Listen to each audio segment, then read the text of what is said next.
Ordinaria académica del Colegio de Médicos Oftalmólogos de Jalisco y es la última sesión académica de este año, porque el próximo mes tendremos ya nuestra última sesión del año.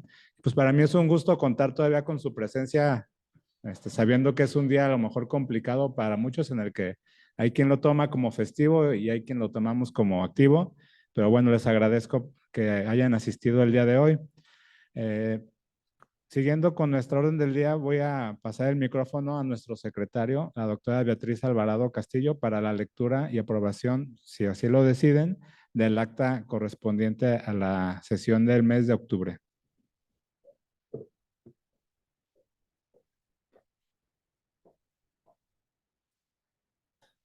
Acta de la sesión ordinaria del Colegio de Médicos Oftalmólogos de Jalisco correspondiente al 5 de octubre. Tema, superficie ocular, lo que todos sabemos y nadie dice.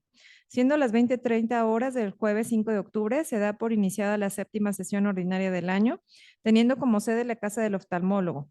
Se da la bienvenida por el presidente del colegio, doctor Mario Salvador García, y se procede a la lectura del acta de la sesión del mes de agosto, siendo aprobada. Presentación de la sesión por parte del presidente, quien otorga la palabra a la doctora Saraí Delgado, quien lleva la coordinación. La doctora Delgado presenta a los ponentes, doctor Daniel Valencia, doctora Nicole Macris y la doctora Ana Mercedes García. El doctor Valencia inicia su participación con la presentación de un caso clínico. No todo ojo rojo es uveitis. Masculino de 40 años, antecedente de espondilitis anquilosante, de 2 años de diagnóstico, tratamiento con adalimumab y metrotexate. Oftalmológicos, un cuadro de uveitis anterior en 2020. Presenta ojo rojo bilateral intermitente de 3 años y meibomitis bilateral 6 meses. Reumatólogo envía valoración. Presenta imagen clínica del paciente en donde se encuentra con edema de párpados, hiperemia conjuntival, área de vascularización en córnea superficial y profunda, limbitis extensa y compromiso de la película lagrimal, sin Tyndall o flare. Telangiectasia, obstrucción de glándulas de meibomio. Ojo izquierdo con inflamación de superficie, sin datos de reacción en cámara anterior, solo limbitis inferior y cambios en borde palpebral. A nivel cutáneo, presenta lesiones en región malar y nasal. Diagnóstico de blefaritis, keratoconjuntivitis, leucoma y vascularización corneal. Ojo seco evaporativo y erupción cutánea. Datos compatibles con rosácea ocular. De acuerdo con el consenso de Rosco, el paciente cursaba con 4 de 5 de las características descritas.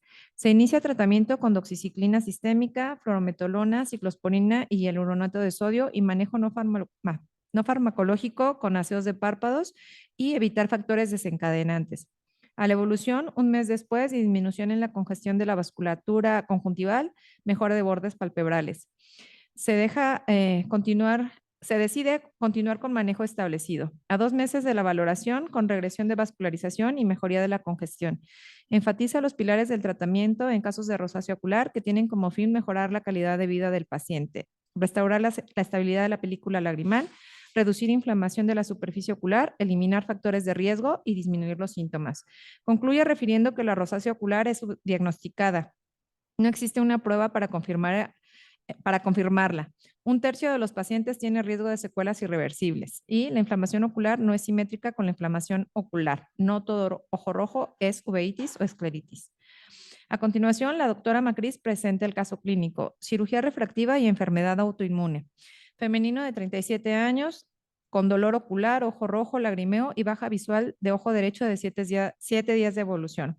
En sus antecedentes, de importancia refiere LASIK en ambos ojos en 2001. Cursa con ectasia post-LASIK manejada con crosslinking en 2020 y corrección con lente de contacto escleral en ambos ojos y ojo seco severo, asociado a episodios de dolor ocular. En la valoración inicial con agudeza visual de ojo derecho de movimientos de manos. En ojo izquierdo, agudeza visual con capacidad visual de 20/30. Presenta imagen clínica de ojo derecho en donde se encuentra hiperemia conjuntival, córnea con infiltrados blanquecinos múltiples y edema generalizado. Flap de LASIK, así como presencia de hipopión, Tyndall y colección de líquido en la interfase. Adelgazamiento corneal asociado a defecto epitelial. Debido a características clínicas, se realiza cultivo y manejo con impregnación antibiótica, ciclopléjico y ultrasonido ocular sin alteraciones. A las 24 horas con mejoría clínica, pero incremento en la hiperemia conjuntival y a nivel corneal, melting, aumento del defecto epitelial. Se indica doxiciclina y vitamina C.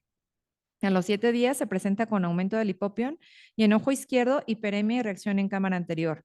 Se integra el diagnóstico de queratobeitis de ojo derecho, más melting corneal, más uveitis anterior y episcleritis de ojo izquierdo. Se decide lavado de FLAB, nuevo cultivo e interconsulta a uvea, quien indica bolos de metilprednisolona e interconsulta a reumatología. Presenta mejoría clínica con disminución de hipopión. Los infiltrados permanecen y aún con defecto epitelial. Ambos cultivos negativos. OCT de córnea con presencia de líquido en interfaz.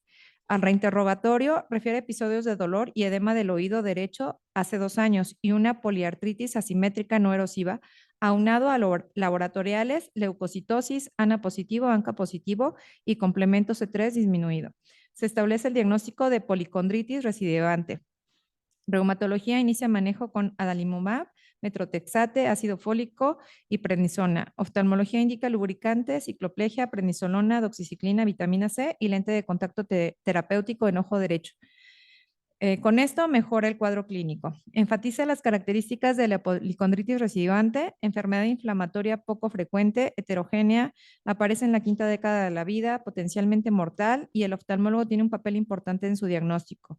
Es el primer caso en paciente con ectasia postlásic y líquido en la interfase en vías de publicación. De igual manera, refiere las perlas de cirugía refractiva en pacientes con enfermedad autoinmune. A continuación, la doctora Mercedes procede con la presentación del caso clínico.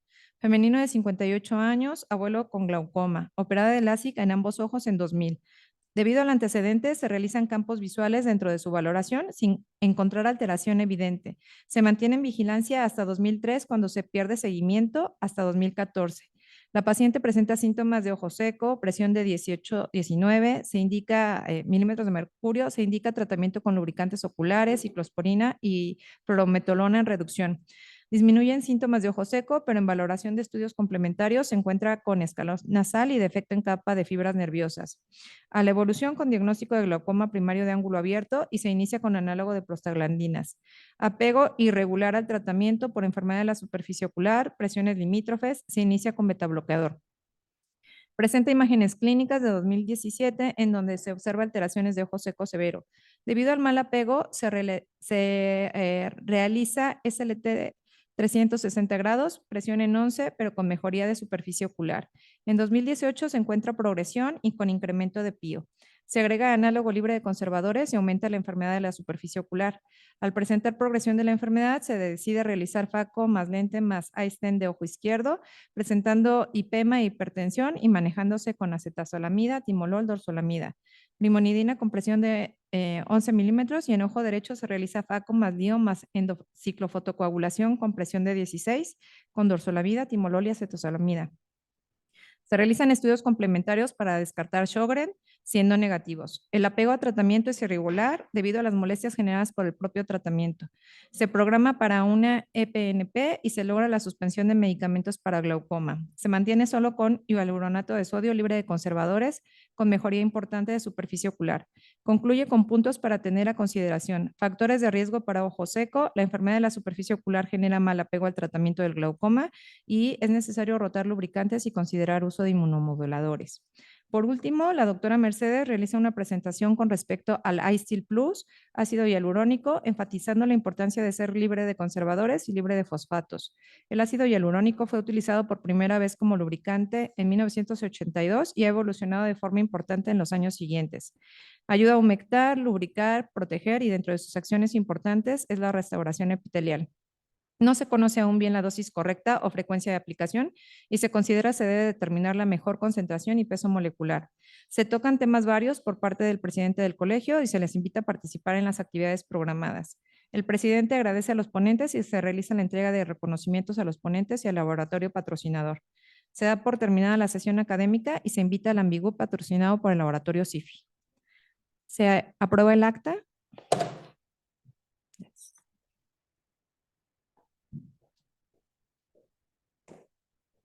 Bien, muchas gracias, doctor Alvarado. Bien, pues hoy va a ser una sesión un poquito diferente porque ahora sí que me aproveché, me apropié de la palabra. Y bueno, aprovechando también que es el mes en el que celebramos la diabetes mellitus como una de las principales enfermedades pues, que afecta a nuestra población, ¿verdad? Y tristemente, pues también afecta a nuestros pacientes y es que nos roba ahora sí que el presupuesto y gran parte de nuestra atención a nivel institucional y privado, pues vamos a hablar de un tema que es bastante útil, que es acerca del edema macular diabético y pues lo quiero hacer la verdad muy resumido, pero bueno, simplemente hay un consenso de edema macular y bueno, trataré de hacerlo lo más resumido que se pueda. Entonces, por lo mismo, titulé las 5 perlas para mejorar los resultados visuales. Bien, entonces sí tengo un conflicto de interés ya que participo actualmente como speaker en Bayer, pero bueno, esperemos que sea bastante neutral. Entonces quisiera primero compartir esta gráfica en la cual nos dice las 3 principales causas de muerte en México de acuerdo a la encuesta nacional de salud y nutrición, la ENSANUD del 2021. Y bueno, quitando el COVID, pues todavía tenemos como que la diabetes mellitus y las enfermedades del corazón como las primeras causas de muerte. Entonces, a pesar de que hemos estado hablando durante años de esto, esta gráfica no se ha modificado en los últimos 10, 15 años. Tenemos la diabetes como causa de muerte, siendo una enfermedad que es totalmente prevenible. Y también secundario al sobrepeso, a la obesidad, que afecta a un gran porcentaje de nuestra población. Entonces, pues esperamos que ninguno de nosotros sea parte de esta estadística y que cuando nos pongan nuestro altar de muertos ya no nos pongan Coca o Pepsi ahí o ningún tipo de refresco, porque pues ahora sí que la maldición la vamos a seguir a través del inframundo, ¿no? Bien, entonces, bueno, hablar del edema macular clínicamente significativo, pues es una clasificación que ya tiene mucho tiempo, realmente antigua. Cuando vemos imágenes en las que vemos exudados a nivel del centro foveal, sospechamos que hay esta causa de enfermedad, edema macular, pero bueno, ya actualmente tenemos herramientas como el OCT, la cual es una herramienta imprescindible y creo que a todos los pacientes que sospechemos del edema macular la tenemos que hacer sí o sí porque nos da resultados realmente diferentes a lo que a veces pensamos.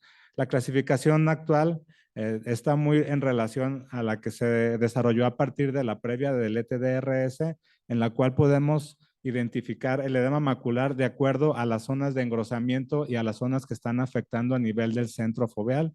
Esto pues lo podemos considerar siempre en relación al nervio óptico, el cual nos va a dar un aproximado de los milímetros que estamos teniendo para posteriormente medirlo con la OCT.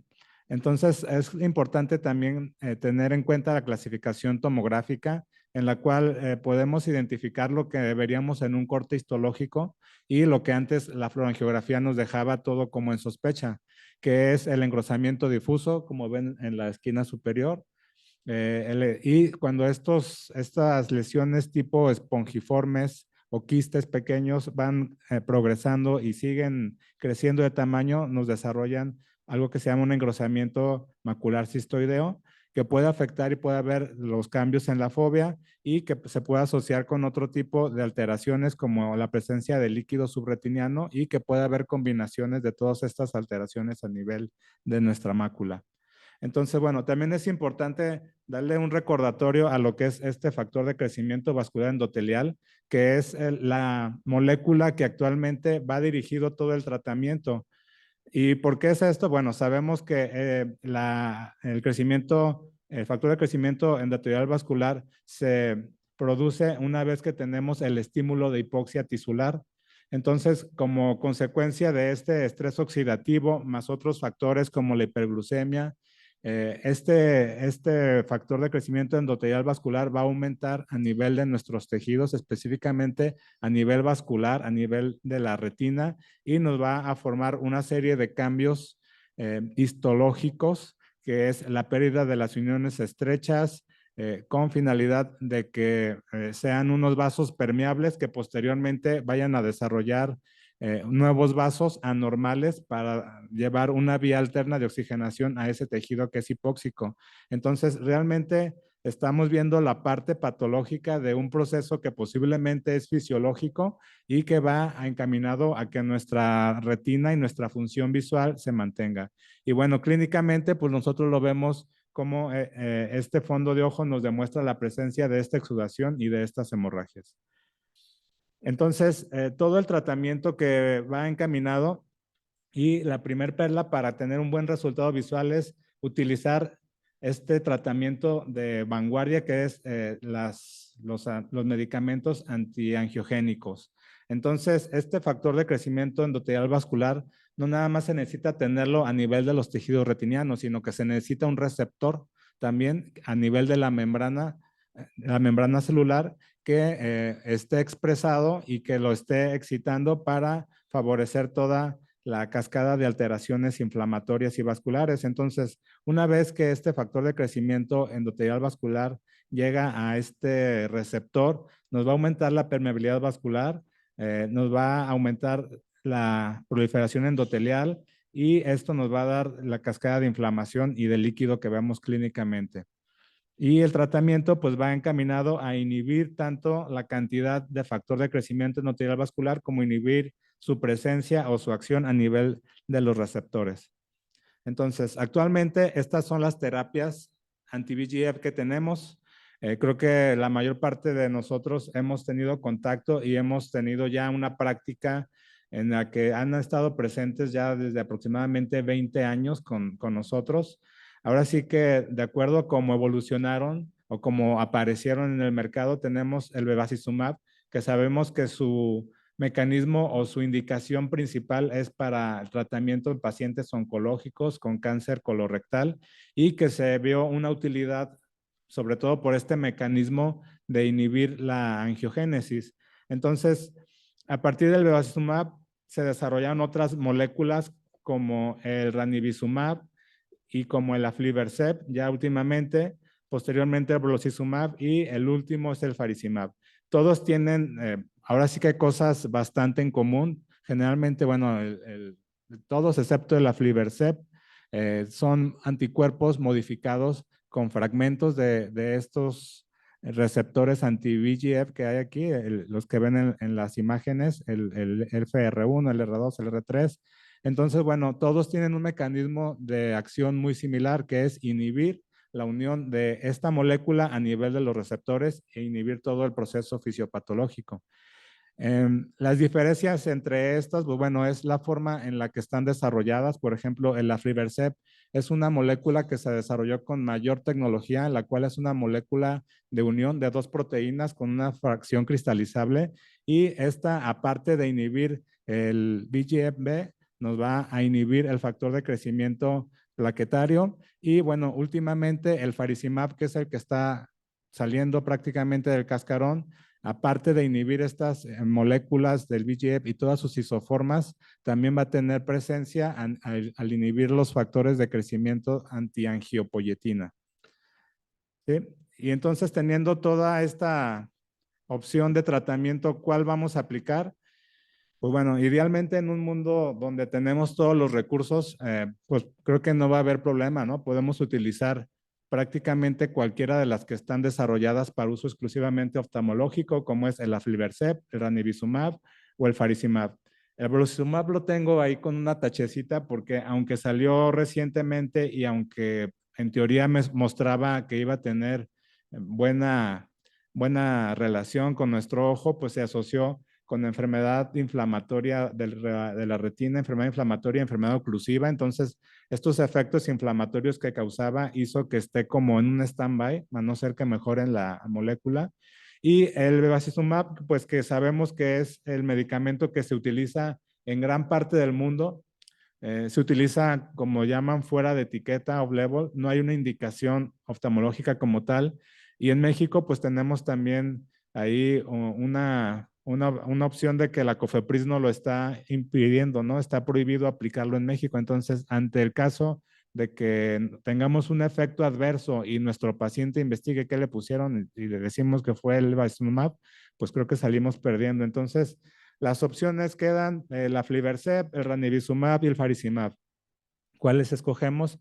Bueno, en esta gráfica superior, por ejemplo, es parte del protocolo T en el cual se evaluaron el aflibercept, el ranibizumab y como es hecho en Estados Unidos y ahí sí se está utilizando el bevacizumab, también se utilizó el bevacizumab. Entonces vemos cómo desde la semana 4 de que posterior a la primera inyección del medicamento, se observa cómo hay una ganancia superior en el número de letras de la aflibercept comparado con las otras dos sales. Esa ganancia se observa cómo se mantiene hasta la semana 20 y 24 y eso es parte de las 5 inyecciones que maneja Bayer para decir que a nuestro paciente con edema macular diabético debemos de poner una dosis de carga de 5 inyecciones mensuales. Entonces, esta gráfica que se mantiene esa mejoría o esa estabilidad en la visión durante el primer año y ya para el segundo año, si se fijan, disminuye en comparación el aflibercept contra el ranibizumab. Ya hay una diferencia que no es estadísticamente significativa, pero sí es estadísticamente significativa comparando el aflibercept contra el Avastin. Entonces, bueno, si quieren tener una evidencia de que hay superioridad de un fármaco contra otro, el aflibercept es una opción que tienen. Si seguimos con esta tendencia de evaluar a largo plazo estos medicamentos, pues vemos cómo a final de los 5 años realmente esa ventaja de las 3 sales se pierde, ¿no? Pero eso no es como para tomarlo en cuenta y decir, bueno, pues le voy a poner la que sea, porque de todas maneras en 5 años va a quedar igual. Si lo hacemos de esa forma, pues nosotros privaríamos a nuestro paciente de un tiempo valioso de visión, en el que ese paciente dejó de hacer actividades, posiblemente hasta perdió su trabajo por no tener un tratamiento adecuado. Sí, entonces, aunque a largo plazo se ve este resultado, también no sabemos si es parte del mismo proceso o de la enfermedad natural, de cómo va evolucionando y de todos los factores asociados patológicos que influyen para que este paciente pueda perder visión, como descontrol metabólico, descontrol hipertensivo o todas las alteraciones que pasan en una persona con diabetes. Sí, entonces hay que ver cuál es el que tenemos y de acuerdo a eso aplicarlo. Ahora, ¿cómo aplicarlo? Bueno, también hemos escuchado durante mucho tiempo de que el uso de aplicación o el uso de las inyecciones mensuales era ideal. La verdad es que cuando comenzamos a usar los antiangiogénicos no sabíamos cómo aplicarlo. Los poníamos cada mes y pues la verdad es que es una carga bastante importante en todos sentidos, desde la consulta que se llena y la verdad es que no hay paciente que aguante que estemos inyectando cada mes y se ha visto que esto no tenía un resultado realmente tan bueno como queríamos. Entonces, a partir de esto, se ha buscado cada vez extender más ese rango de aplicación de antiangiogénicos, ¿sí? Ya con otras sales que tienen también un tiempo de aplicación más prolongado como el aflibercept o el ranibizumab, se han realizado estos dos protocolos de aplicación que es el reactivo y el proactivo. Entonces, creo que el que más se usa actualmente es el proactivo, que es el tratar y extender, en el cual el oftalmólogo tiene un control al 100% de cómo vamos a aplicar este tratamiento. Y, por ejemplo, para los pacientes diabéticos se aplican esas 5 dosis mensuales separadas cada mes y a partir de ahí tratar de extender la sexta dosis hacia unas 6 semanas. Si el paciente tiene una buena evolución, tratar esa dosis hasta unas 8 semanas, así llevarlo hasta 12 semanas y mantener con ese esquema de tratamiento. En el caso de hacerlo PRN, esto es de acuerdo a cómo nuestro paciente va evolucionando. Entonces, si tenemos a un paciente que va evolucionando adecuadamente, este paciente, el día de la revisión, podemos evitar la inyección, no la revisión. Entonces, un paciente que también hay que estarlo siguiendo periódicamente y que en esa revisión, pues vamos a ver cómo está su agudeza visual, cómo está su estado clínico. Idealmente, aunque no es un mandato, hacer un estudio de imagen para ver si de acuerdo a su evolución tiene alguna actividad y de acuerdo a eso vamos a decidir si este paciente lo podemos inyectar o lo podemos seguir manteniendo en observación hasta la siguiente visita. Entonces, ¿de qué va a depender cómo vamos a tratar nuestro paciente? Pues depende de cómo nosotros nos sintamos, ahora sí que cómodos, cómo manejemos nuestros esquemas y depende tristemente mucho de un tema de recursos, ¿no? También, si es un paciente que a lo mejor no le alcanza para tener todo su tratamiento completo, pues es un paciente que va a decidir suspender su tratamiento y lo va a dejar de usar y que a lo mejor se la va a jugar por utilizar un tratamiento reactivo más que estarlo llevando a un tratamiento proactivo, ¿no? Creo que los pacientes de aseguradoras son los que se ven más beneficiados en tener un tratamiento bastante completo, y si en estos pacientes podemos asegurarles que su enfermedad la vamos a tener controlada con un tratamiento proactivo, creo que es lo ideal de estarlo usando en ellos. Bien, entonces, otra perla importante es el utilizar los implantes intravitreos de corticosteroides como una terapia opcional, ¿sí? Sabemos que para el edema macular diabético el estándar de oro actual es el uso de antiangiogénicos intravitreos, pero en pacientes que no son muy buenos respondedores, digamos, o que no mejoran muy bien, o que tienen alguna situación en las que no podemos tener un seguimiento tan importante, podemos asociarlo con un implante de esteroide, en este caso el Osurdex. Es el medicamento que tenemos aquí en México, que es un implante de dexametasona de liberación prolongada, el cual también se aplica en intravitrio, y en teoría tiene un efecto que puede durar hasta 6 meses su efecto farmacológico. Sin embargo, hay veces que ya como a partir del cuarto mes ya tiende a bajar su efecto y ya es necesario volverlo a aplicar. Entonces, creo que el Osurdex es un tratamiento que se usa más de primer mano para edema macular secundario a oclusiones venosas retinianas y a otras patologías como uveitis inflamatorias, enfermedad de Behçet o enfermedad postquirúrgica como el Irving gas y otras como el Boca y Naguerada. ¿Cuándo hay que aplicarlo? Pues bueno, cuando tenemos esa resistencia a los medicamentos. Entonces, hay pacientes que incluso llevan una buena evolución y de repente ya no van mejorando muy bien. Entonces, es cuando podemos pensar en aplicar un corticosteroide. Pacientes que no mejoran la visión o pacientes que no están dispuestos también a tener un tratamiento adicional, que dicen, no, ya fue mucha inyección, mejor póngame algo para venir dentro de 6 meses y vemos cómo estoy. Y también pues hay que tener en cuenta que es un tratamiento que nos va a dar efectos secundarios y complicaciones. Los principales pues sabemos que es la hipertensión ocular o un glaucoma secundario o la aparición de catarata. Por lo mismo también hay quien decide aplicarlo más en pacientes que ya son pseudofáquicos, ¿sí? Entonces, otra perla que nos sirve para tener un buen resultado visual es tener una monitorización muy estricta de nuestro paciente, no dejar de verlo en ningún momento, para lo cual es importante guardar un seguimiento muy estrecho. Es importante que este paciente, independientemente del esquema que hayamos decidido de aplicación de antiangiogénicos, los resultados o el seguimiento sea bastante regular. En ese seguimiento incluye la agudeza visual, si se puede la tomografía de coherencia óptica, aunque es algo que no tenemos todos en nuestro consultorio y que incluso pues cuesta, ¿no? O sea, a veces lo tenemos que cobrar al paciente también. Si podemos asociarlo con algún otro estudio como una fluorangiografía retiniana, pues es bastante bueno, y es muy importante que nuestro paciente tengamos esa confianza de estar platicando con él, de estarlo educando y de hacerle el hincapié de tener una monitorización importante de la glucemia y del control de la hipertensión arterial y colesterol. Sí, eso es algo que a nuestro paciente les tenemos que decir, porque la verdad es que se les olvida, y es importante este seguimiento y este control metabólico para tener un buen resultado o un resultado mejor. Entonces, las herramientas que tenemos actualmente son estas, desde tener una fotografía de fondo, una fluorangiografía, la OCT, que es sí hay que hacerla, y parte de esta OCT, pues es de que también debemos de revisar nuestro estudio.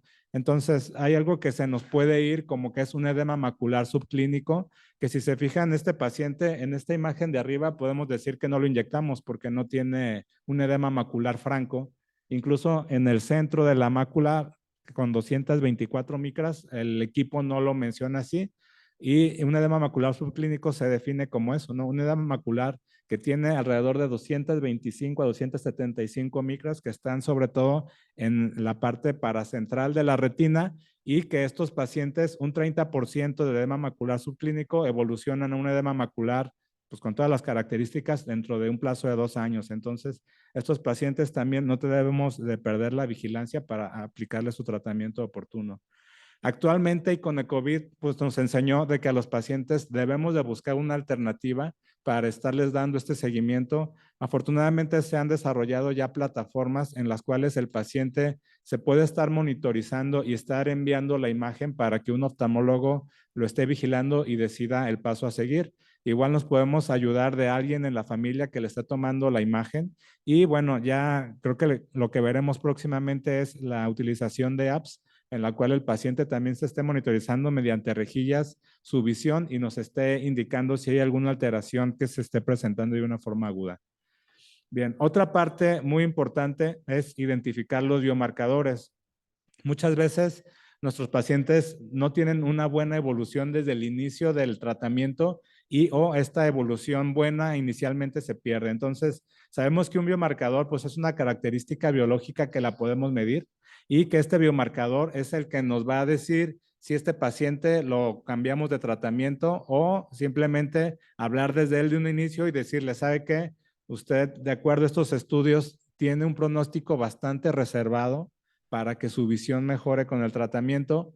Lo podemos intentar, pero no hay una garantía de que vaya a tener un buen resultado, ¿no? Entonces, los principales biomarcadores, digamos, que podemos tener sin imagen, pues es la agudeza visual, y lo cual es muy importante que esta esté monitorizada siempre y que de acuerdo a esto, pues también nos apoyemos con la OCT. La OCT, pues bueno, es muy importante familiarizarnos con una imagen normal porque podemos identificar las alteraciones que hay a nivel de la interfase vitreoretiniana, como tracciones, como la presencia de quistes, como el líquido subretiniano, que es un factor pronóstico bueno que pueden tener estos pacientes de protección. La imagen de acá, la A, es la presencia de puntos hiperreflécticos que nos hablan de un proceso inflamatorio añadido en la que hay algo de leucostasis retiniana y que estos pacientes pueden mejorar asociándolos con un esteroide. Y bueno, todos los pacientes que vemos con alteraciones de las capas retinianas internas o externas en la que se pierde por completo esa imagen de continuidad a nivel de las capas elipsoides o los fotorreceptores, esos pacientes tienen un pronóstico bastante más reservado a pesar del antiangiogénico que utilicemos, ¿no? Entonces, no son pacientes para descartarlos, o sea, creo que no le podemos negar a nadie el tratamiento porque ellos están buscando eso, pero son pacientes con los que se debe de tener una comunicación todavía más importante. Yo en algunas ocasiones les he mencionado a los del laboratorio que esto es algo que sobre lo que tenemos que ahondar y darlo a conocer y tenerlo como parte de nuestra decisión terapéutica, porque también hay pacientes en los que ya van al tratamiento de antiangiogénicos bastante decepcionados, van porque los mandan y alguien les dijo que hay que inyectarse, pero llegan y te preguntan, ¿realmente sirven las inyecciones, doctor? ¿No? Sí sirve, o sea, nada más hay que identificar qué paciente es el que se va a ver beneficiado, ¿no? Y desde ahí decirles el resultado que pueda tener a futuro. Bien, entonces, otra perla es el tener terapias combinadas. Entonces, ya ahorita hablé un poquito de los corticosteroides. Generalmente se utiliza en pacientes que presentan ese término que son no respondedores, aunque no está muy bien definido qué es un paciente no respondedor. Se dice que es un paciente que después de las primeras 3 inyecciones no mejora. O en pacientes que pueden tener un resultado inicialmente bueno y que su visión pierde líneas de visión o 5 letras de visión, o en el que su edema macular puede aumentar alrededor de 100 micras o un 10% del edema macular que tenía previamente. Entonces, en estos pacientes se puede considerar la aplicación de un corticosteroide añadido. También en pacientes que no se quieren inyectar tan seguido se les puede aplicar. Y bueno, por ejemplo, en estas gráficas, por ejemplo, en la línea verde, corresponde a un estudio en el que se utilizó la dexametasona con el ranibizumab y en el cual se midió el cambio promedio de agudeza visual. Y si se fijan, pues a los pacientes que tenían la línea punteada les fue mejor con el antiangiogénico solo que con el esteroide. Realmente el esteroide nos ayuda a disminuir más rápido, a secar la retina, a disminuir el grosor central de la retina.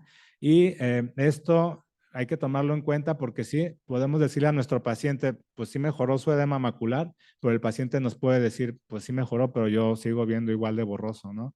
Entonces, el corticosteroide nos puede ayudar para edemas maculares crónicos refractarios desde el punto de vista anatómico, pero desde el punto de vista funcional, no. Ahora, también es importante saber cuándo aplicarlo.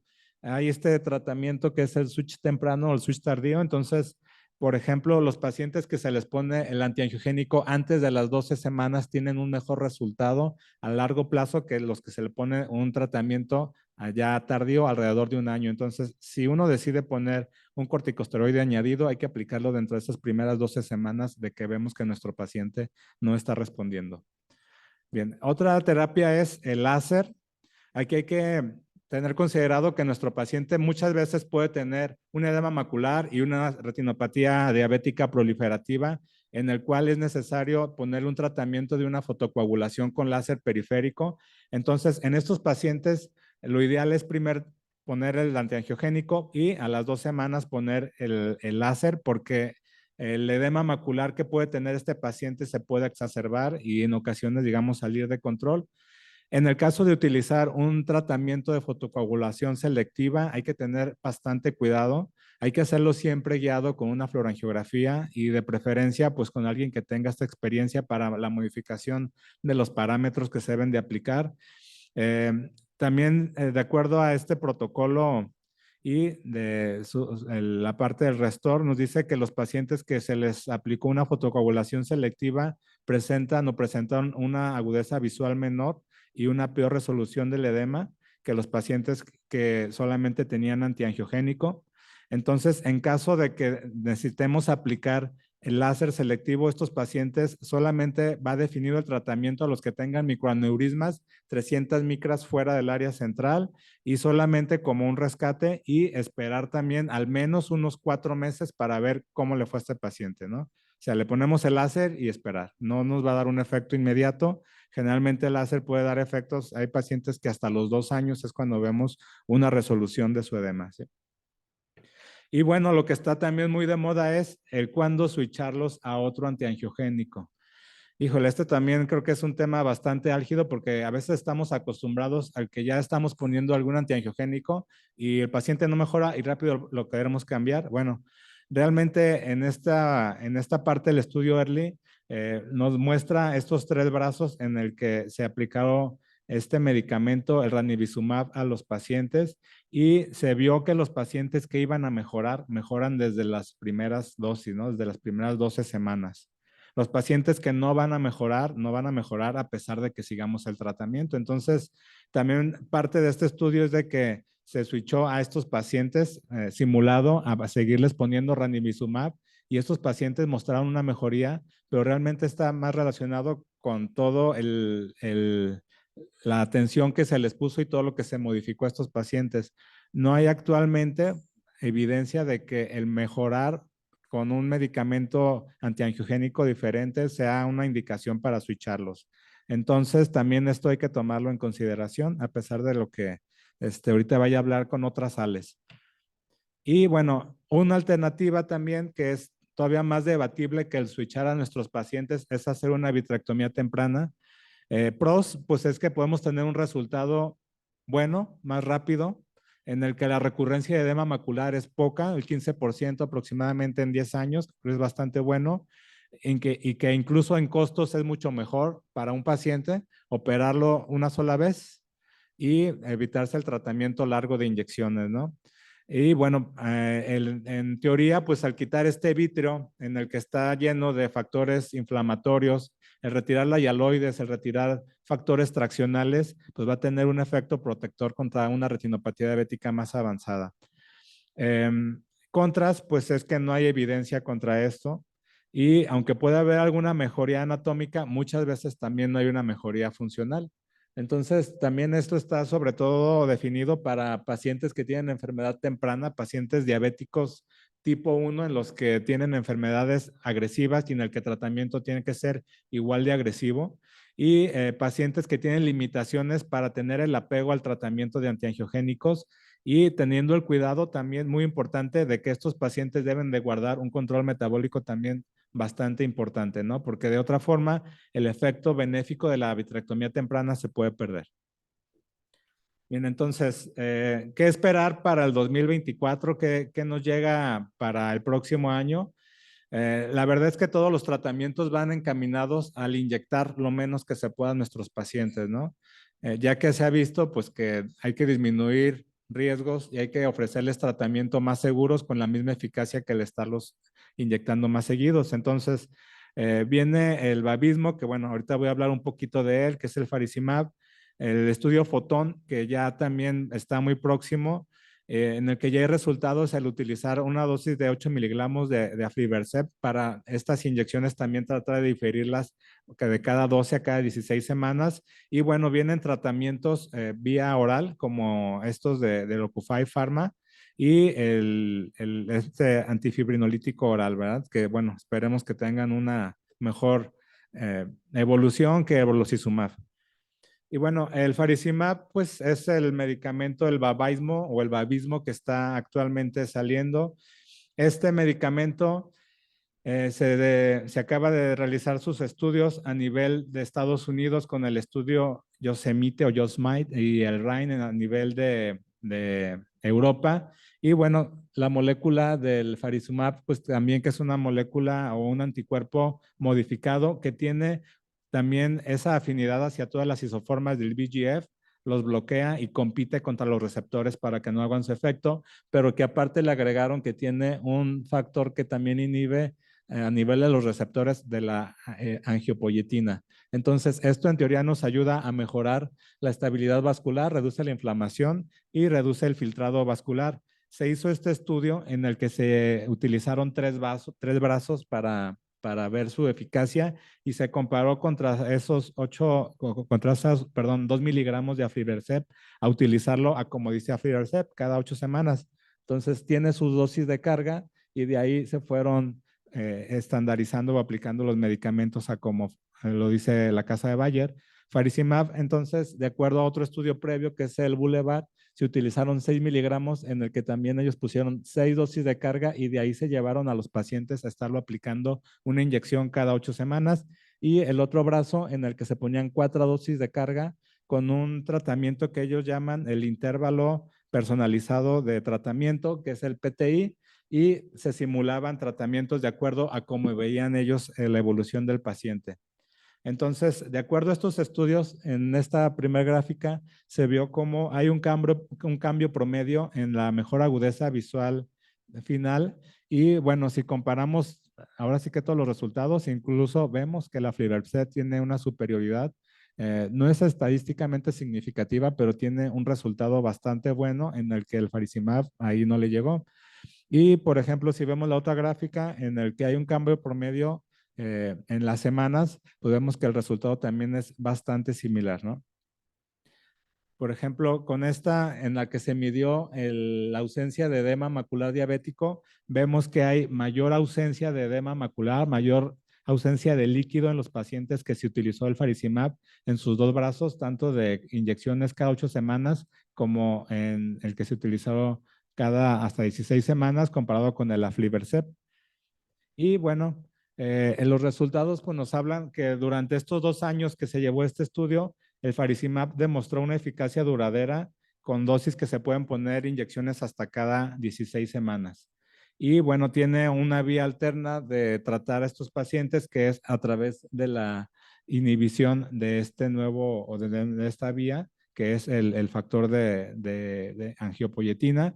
Y bueno, pues la verdad es que no hay una superioridad con lo que se evaluó es que tiene al menos la misma seguridad y eficacia que la aflibercept, pero ellos lo que nos venden es que los pacientes que no han sido buenos respondedores o que tienen ya también edemas maculares crónicos o incluso ya metiéndonos a la degeneración macular, pacientes que ya no están respondiendo o que no se dejan alargar más su tratamiento, estos pacientes se pueden ver beneficiados con el uso de este medicamento, ya que se bloquea otra vía diferente al VEGF.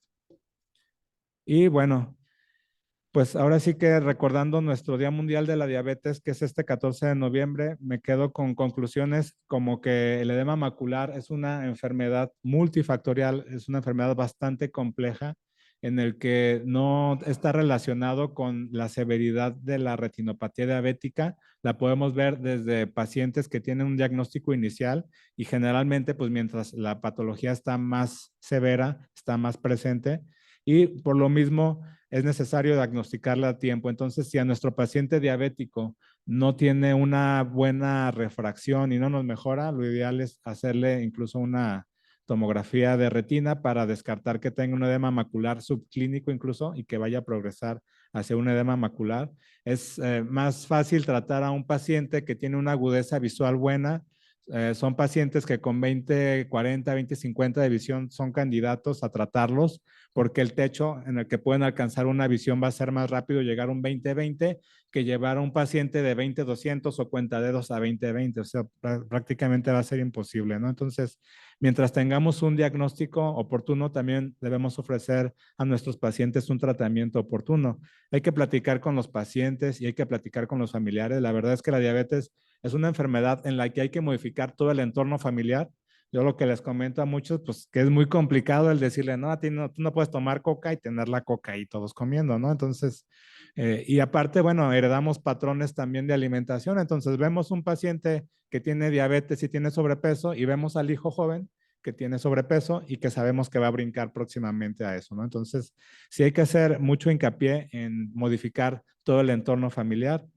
Y pues cada paciente se trata diferente, no es una receta de cocina.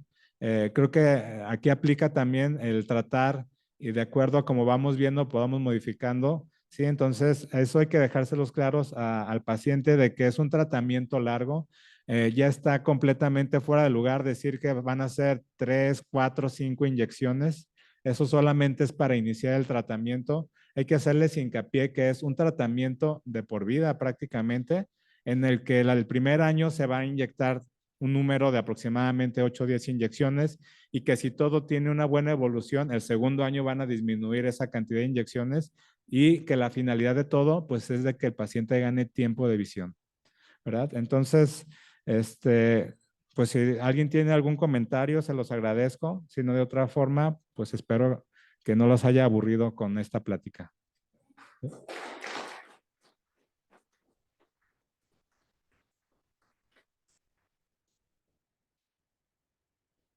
No sé, algún comentario, sino para pasar al siguiente punto de la sesión. ¿Está, doctor Rubiano?